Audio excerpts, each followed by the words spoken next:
Start going live, great, but people can't really follow you. They're not going to get a notification every time you go live. There's no benefit to keeping that audience going in any way, shape, or form. So you have to do it all the time. We interrupt this program to bring you this important message.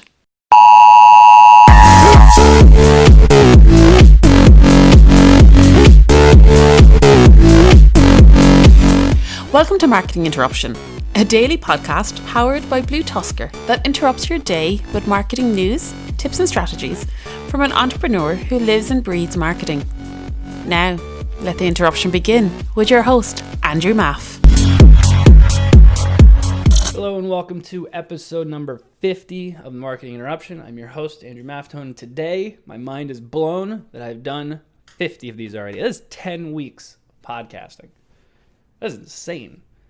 I don't know a lot of people who've done podcasts for 5 years that have had 50 episodes. So pumping these out daily is becoming interesting. But it's a good time. We're going to keep going. So this week, talked about Amazon stuff. Obviously, Amazon Prime Day is coming up. As I film this and record this, it's theorized that it will be about 3 or 4 weeks from now. When this comes out, I would imagine it will be like that week or the week after. We talked a lot about Amazon stuff this week just because of everything going on with Prime Day and Amazon sellers. It's obviously a big topic right now. Everyone's kind of getting ready. Plus the fact that normally around this time is when we would start prepping for holiday sales and things like that. So stuck to Amazon this week. So first talk about Amazon Live. Had a lot of sellers ask us about if that was something that they should do for Q4. We decided not to help in the nicest way possible. We still are consulting. We're still assisting and explaining, like, here's what you should do. Here's what you'll need. Here's what we think will work best. But we don't think that putting that much bandwidth driving more traffic to Amazon is that necessary unless you only sell on Amazon.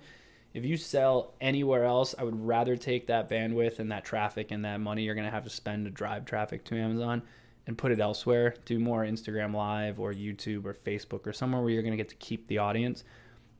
The other issue too is with Amazon Live is that if you start going live, great, but people can't really follow you. They're not going to get a notification every time you go live. There's no benefit to keeping that audience going in any way, shape, or form. So you have to do it all the time and start to build as much traction as possible, which you would almost have to do it daily.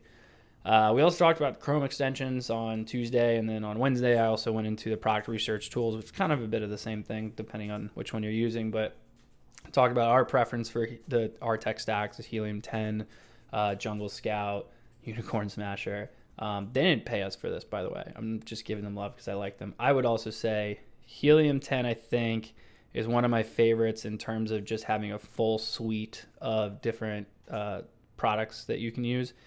Jungle Scout is probably the most detailed, and I would also say puts out the best content. I would follow them on, especially on social media, but also their webinars and all the other stuff that they do. Love it.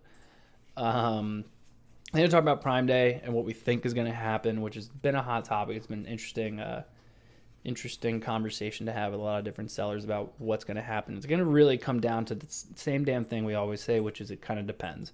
It's going to depend on your product. It's going to depend on your company and where you're at on inventory and things like that.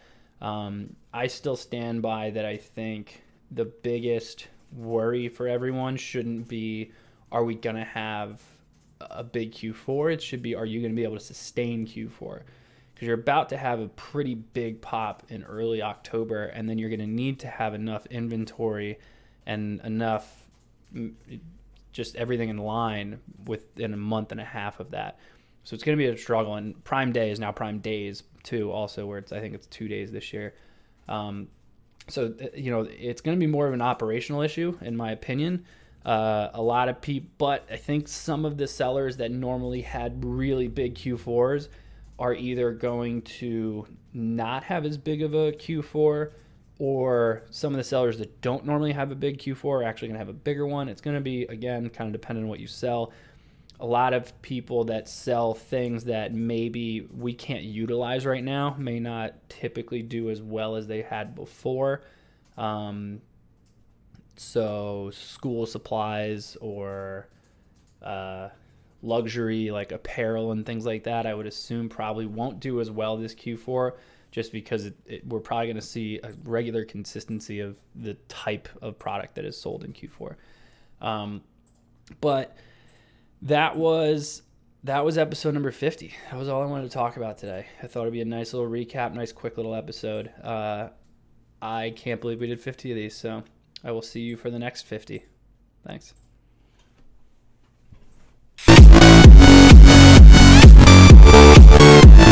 Thank you for joining us for today's Marketing Interruption. Make sure to rate, review and subscribe to the show. And don't forget to email marketinginterruption@BlueTuskr.com with any marketing questions you'd like to have answered on the show. And head over to marketinginterruption.bluetuskr.com to catch up on past episodes. Until next time, we now return you to your regularly scheduled programming.